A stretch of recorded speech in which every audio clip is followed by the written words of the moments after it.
2023-এর মাটিগাড়ায় গণধর্ষণ কাণ্ডে দুই সহপাঠীর 20 বছরের জেলের সাজা দিয়েছে শিলিগুড়ির মহকুমা আদালত। টিউশন থেকে বাড়ি ফেরার পথে ছাত্রীকে তার দুই সহপাঠীকে নির্জন জায়গায় তুলে নিয়ে গিয়ে গণধর্ষণ করে বলে অভিযোগ ওঠে। নির্যাতিতার অভিযোগের ভিত্তিতে আলোয় রয় এবং বিশাল মহন্তকে গ্রেফতার করে মাটিগাড়া থানার পুলিশ। 2 বছর বিচারের পর দুই সহপাঠীকে দোষী সাব্যস্ত করে আদালত। মঙ্গলবার তাদের 20 বছরের জেলের সাজা দিয়েছেন বিচারক। পাশাপাশি 50,000 টাকা করে ক্ষতিপূরণের নির্দেশ দেওয়া হয়েছে।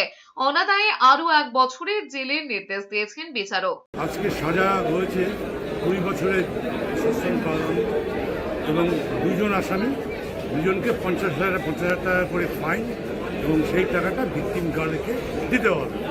অনাদায়ে 1 বছর করে জেল খাটতে হবে।